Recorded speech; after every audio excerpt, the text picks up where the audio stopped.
Because I accidentally stained the dress of my husband's childhood friend, Nina. He forced me to have 10 abortions. To appease Nina, he made me get pregnant and abort, again and again. On the 10th time, I begged him, my voice cracking. Luke, please, I am begging you. It has been 9 times. This is your child too. Luke looked down at me, his tone as charitable as if he were tossing a coin to a beggar. I promised Nina I'd punish you 10 times. This is the last one. Just bear with it. I'll let you keep the next one. I closed my eyes in despair, surrendering to the cold sterile instruments as they stole the life from my womb once more.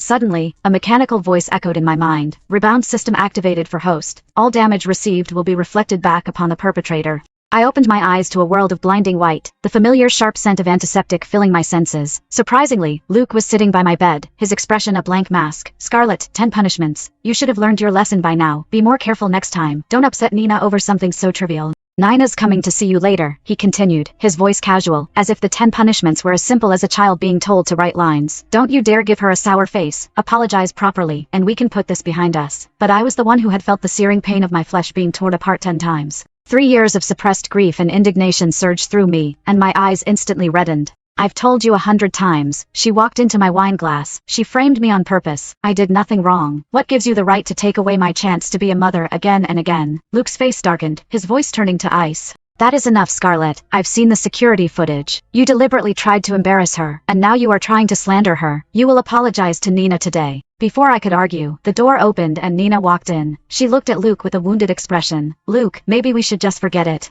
Scarlett seems so unwilling. It is okay if I am a little upset. I don't want to cause trouble between you two. Luke's gaze softened as he looked at her, his voice sickeningly sweet. How could I do that? It breaks my heart to see you upset. Don't worry, I'll make sure she apologizes to you today. He turned back to me, his eyes cold. You should learn from Nina. She is so much more understanding. If you don't want another punishment, you'll apologize to her right now. It was always like this, forcing me to apologize to Nina right after an abortion. Even when the security footage had obvious gaps, even when I saw a flicker of doubt in his own eyes, he always chose to believe Nina. When I refused to apologize, he would ignore my fragile state and force himself on me in that very hospital bed. And I, like a fool, believed each time would be the last. I would feel a flicker of joy with each new pregnancy, only to have it crushed into despair. This time, I didn't scream or fight like before. I turned my head away, my silence a wall of defiance. I could hear the anger in Luke's breathing. He grabbed my chin, forcing me to look at him. Scarlett, don't test my patience. Apologize to Nina now, or you won't like the consequences. A bitter laugh escaped my lips, and if I don't, his grip tightened, his voice merciless. It seems the punishments haven't been enough.